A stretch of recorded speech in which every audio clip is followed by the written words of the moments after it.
بسم الله الرحمن الرحيم. اللهم صل وسلم وبارك على سيدنا محمد. اهلا بيكم مع احلى صفات معدود. هعمل معاكم ان شاء الله النهارده عجينه القطايف. عجينه سهله قوي بسيطه وتحفه بجد، نتيجتها حلوه قوي ان شاء الله تعجبكم. تابعوني لغايه اخر الفيديو عشان تعرف احنا عملنا عجينه القطايف التحفه دي ازاي. تابعوني. بسم الله الرحمن الرحيم. دلوقتي المكونات عندي سهله وبسيطه. عندي كوبايتين دقيق، عندي معلقه سكر، معلقه لبن بودره، معلقه خميره، ربع معلقه ملح. دي المكونات اللي انا عايزاها، مش عايزاها اكتر من كده. دي المكونات الجافة. المكونات كلها هنحطها على بعضها، بس الاول انخل الدقيق كويس قوي عشان يديني هوا للخميره للقطايف بتاعتي. انا عندي كوبايه في البوله دي نخلاها واحط الكوبايه التانية. عندي كوبايتين بالكوب المعياري او كوبايتين بالمج العادي، مفيش اي مشكله، كل واحد حسب ما يحب. انا بحب ادخل بالمصفى، دي بتسهل عليا. انا عندي المنخل العادي والمنخل اليد، بس دي بتسهل عليا وبحس ان هي بتمكن فيها اكتر. اللهم صل وسلم وبارك على سيدنا محمد. دلوقتي هندخل الدقيق بتاعي كويس قوي، وهنزل ابدا انزل عليه بالمواد الجافه اللي عندي. اللهم صل وسلم وبارك على سيدنا محمد. دلوقتي هنزل بالمواد الجافه اللي عندي: معلقه سكر، معلقه خميره، معلقه لبن باودر، ربع معلقه ملح، وهقلبهم كويس قوي مع بعض لغايه ما كل المكونات دي تتجانس. وهبدا انزل ميه عاديه، ميه فتره، ما تكونش ميه سخنه عشان العجينه بتاعتي تتفاعل. هبدا انزل الميه حسب الحاجه. انا هحط جنبي كوبايتين ميه، وهنزل حبه حبه لغايه ما الاقي العجينه بتاعتي وصلت للقوام اللي انا هوريه لكم. لما نوصل للقوام اللي احنا عايزينه يبقى خلاص كده، مش هحط ميه تاني. العجينه بتاعتي مش هتكمل كوبايتين الميه. كل واحد حسب نوع العجين بتاعه، حسب نوع الدقيق بيفرق الدقيق من نوع لنوع. ويا ريت اي دقيق نستخدمه يبقى دقيق متعدد الاستخدام، متعدد يعني كذا حاجه، يعني عشان بينفع الحلويات، بينفع المخبوزات، بينفع لكل حاجه. هبدا احط ميه تاني. العجينه بتاعتي انا حطيت اول كوبايه ميه وقلت اقلب، وبعد كده احط حبه حبه من كوبايه الميه التانيه. هفضل اقلب العجينه بقى بتاعتي كويس قوي، مش عايزه فيها اي تكتلات. اللهم صل وسلم وبارك على سيدنا محمد. هقلب كويس قوي قوي قوي لغايه ما العجينه بتاعتي تبقى كريمي معايا كده. وهو ده اللي خلاص كده العجينه بتاعتي خلاص كده، خلاص هو ده القوام اللي انا عايزاه، وهوريه لكم برضو. لما نوصل للقوام ده خلاص العجينه بتاعتي بتبقى عامله زي عجينه الزلابيه، مش عايزاها تقيله ولا خفيفه، هي القوام ده اللي انا عايزاه، وهوريه لكم بالمعلقه برضو. اللهم صل وسلم وبارك على سيدنا محمد. هو ده القوام اللي انا عايزاه، اللي انتوا هتشوفوه شايفين اهي العجينه بتاعتي، هو ده اللي انا عايزاه. دلوقتي هبدا اغطيها، تغطيها بكيس، تغطيها بفوطه، نغطيها بستريتش زي ما انا هغطيها.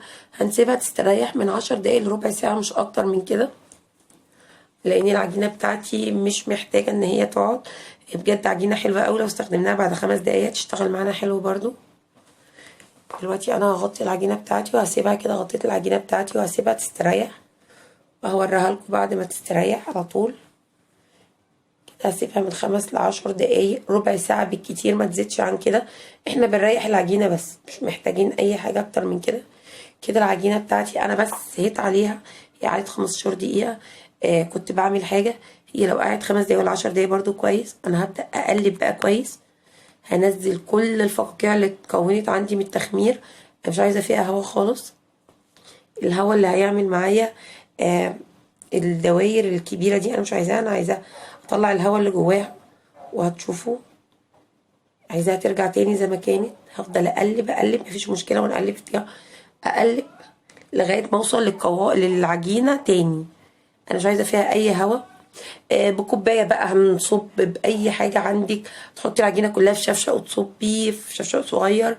انا هوري برضو لسنه اولى مطبخ اللي مش هيعرف يعمل بالحاجات دي يقول لك لا انا مش هعرف، تدور معايا. احطه في بتاعه الكاتشب والمايونيز، الازايز دي سهله وبسيطه بتتباع في كل حته. هنحط فيها بس كل شويه لازم نرجعها كده عشان في خميره فبتتخمر، فاحنا مش عايزين فيها هوا، مش عايزين فقاعات الهوا دي، فنرجعها. هوريكم، بس انا بعمل بكوبايه عادي مفيش مشكله، انا عارفه المقدار اللي انا بحطه، بس عايزه اوري اللي عايز يعمل بحاجه عشان يعرفوا يدوروها ويعملوا المقدار بتاعهم. سهله جدا، على طاسه، على بلاطه، على اي حاجه مستطيل. بس اهم حاجه ما تكونش اي حاجه مسطحه، بس اهم حاجه ما تكونش بتلزق عشان ما تتعبناش في ان احنا بنطلع القطايف بتاعتنا. سهله جدا ومبتلزقش معانا، وسهله وبسيطه. بصوا بندورها زي ما احنا عايزين. بصوا بدات تستوي معايا ازاي. الفقاقيع حتى اللي كبر دي هتلاقيها بدأت تصغر معانا. بجد هو ده اللي احنا عايزينه. اهم حاجه نفضل كل شويه حتى واحنا بناخد من العجينه نقلبها كويس، احنا مش عايزين فيها اي فقاقيع. بصوا، اول ما تبدا بقى العجينه تدينا اللون الفاتح، احنا شايفين دلوقتي لون العجين، دلوقتي هيدينا اللون الفاتح نبدا نشيلها. بصوا بالشكل ده، شايفين بقى انا مش عايزه فيها فقاقيع كتير، فقاقيع بتبقى قد بعضها شايفينها، مش كبيره قوي، في اوقات بتبقى فقاقيع واسعه قوي بوظ لي العجينه بتاعتي. لا بصوا بجد حلوه قوي، عجينتها ناجحه معايا بسم الله ما شاء الله، طلعت القطايف معايا حلوه قوي. جربوها، سهله وبسيطه، مش هتاخد معاكم اي وقت وهتاخد معانا اي مجهود. اللهم صل وسلم وبارك على سيدنا محمد. لازم نبقى محضرين قماشه نظيفه، فوطه نظيفه بنكون بنستخدمها الادوات اللي في المطبخ. بجد سهله وبسيطه. حطينا اول ما بتطلع بنحطها بالشكل ده، محطهاش على وشها لان وشها لسه طري، هو استوى بس طري.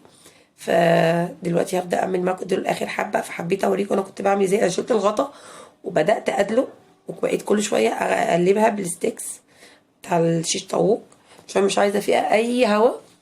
بصوا سهل جدا، ما بياخدش معانا اي وقت. ادتني كميه حلوه قوي، يعني كوبايتين الدقيق ما يجوش نص كيلو، وعجينتها حلوه قوي وطريه معايا. انا عملت قطايف عصافيري صغيره وعملت اكبر شويه. بصوا العجينه ما بتتشققش معايا، انا اوقات بكون لسه جايباها من عند الراجل وطازه وبتتشقق معايا وبتتقفل بصعوبه، دي بتتقفل بمنتهى السهوله، ما بتتفتحش في القليه. بجد عجينه حلوه قوي. اللي عايز يستبعد معلقه اللبن البودر بيستبعدها، مفيش اي مشكله، بس اللبن البودر بيديكي تست احلى وطعم حلو وفي مغذيه احلى لينا ولاولادنا.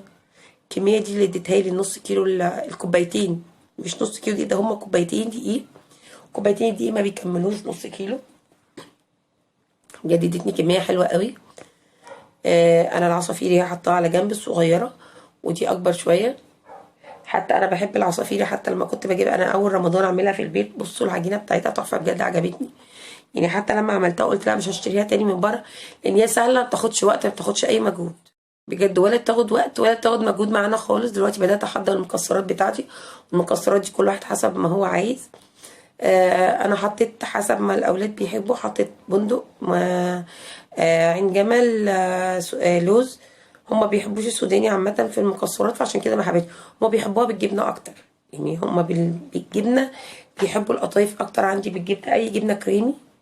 مش العجينه بتاعتها بصوا، انا بوريكم انا بمسكها حلوه جدا بجد. جربوها. اللي عايز بقى يعملها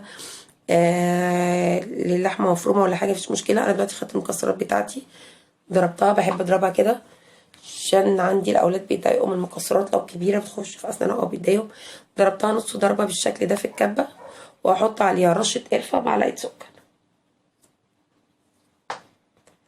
اللهم صل وسلم وبارك على سيدنا محمد. رشه قرفه بتدينا تيست حلوه قوي للحلويات بتاعتنا، ومش بتبان قوي. ده هي رشه بسيطه ومعلقه سكر، وهنقلبهم كويس وهبدا احشي القطايف بتاعتي. اللهم صل وسلم وبارك على سيدنا محمد. قلبتهم كويس، هبدا امسك القطايف بتاعتي. بجد عجينتها حلوه قوي وعجباني قوي، يعني انا اول رمضان اقول لكم ان انا اعملها في البيت، بس عجينتها تحفه بجد. هبدا احشي على قد الكميه اللي انا عايزاها وهقفل. بصوا بالشكل ده، وكل واحد الحشو اللي هو حبه، الحشو اللي هو عايزه. انا حتى لو مكسرات يعني لو سوداني وزبيب وجوز الهند ممكن تضربيهم برضو ضربه بسيطه في الكبه. الزبيب لما يتكسر ما يتقطع معاكي، الزبيب لما بيخش النار بتحسي ان هو هاش جوه في القطايف وبينفخها. فاحنا لو ادينا له ضربه بسيطه كده او قطعناه مش هيتفتح معايا، فمش هيخلي القطايف بتاعتي تفتح.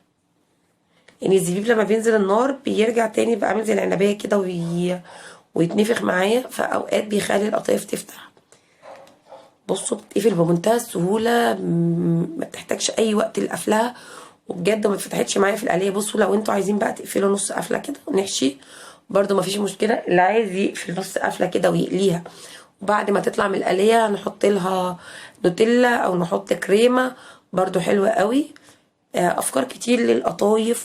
لو عايزين نحشيها لحمه مفرومه او نعملها حادق هنعملها بنفس الطريقه، بس مش هيتحط لها بقى، نكبرها شويه عشان نعرف نحشي كميه حلوه. دلوقتي هعمل بالجبنه. انا عندي بصراحه بيحبوها بالجبنه اكتر، بس العجينه دي والقطايف دي بجد كلوها الاتنين، ما خلوش منها اي حاجه. بجد حلوه قوي وسهله وبسيطه وان شاء الله تعجبكم. انا عامله بالجبنه وعامله بالمكسرات، كل واحد يعمل حسب ما هو عايز. الحشوات دي كل واحد حسب ذوقه، بس انا حبيت اوريكم العجينه. بجد عجينه سهله وبسيطه وان شاء الله تبقى ناجحه معاكم. وانا عارفاكم كلكم بتعرفوا تعملوا كل حاجه، بس كلنا بنفيد بعض، وبين كل واحد بيبقى عنده فكره بيحب يضيفها، بيحب يعرفها للتاني، يمكن تعجبه. اللهم صل وسلم وبارك على سيدنا محمد. كده الكميه اللي انا عملتها وقلت الباقي هبقى اكمله بس عشان اقلي واوريكم بقيه الفيديو. ادي اللي بالجبنه والباقي من المكسرات. هبدا اقلي معاكم القطايف بتاعتي. اللهم صل وسلم وبارك على سيدنا محمد. كده القطايف بتاعتي خلاص بقليها، بجد سهله قوي. بصوا في القليه حتى ما اتفتحتش معايا، اوقات بقفلها كويس قوي انا جايباها من عندكم وتتفتح معايا، لكن دي يعني عجينه احنا خادمينها، عجينه حلوه قوي وسهله وبسيطه وكل مكوناتها بجد تحفه، وما خدتش معاكي اي وقت خالص، ما بتاخدش وقت ولا في السوى ولا في العجن ولا في التخمير ولا في اي حاجه، ما بتاخدش وقت معاكي خالص. يعني ممكن تعجنيها وتخمريها وتسويها وكل حاجه ما تاخدش معاكي نص ساعه. بصوا القطايف بتاعتي لونها ذهبي، لونها حلو قوي، ان شاء الله تعجبكم. انا كنت مجهزه الشربات وسقيتها على طول. يا ريت بصوا حتى هوريكم ان هي الجبنه جواها مستويه حلوه قوي.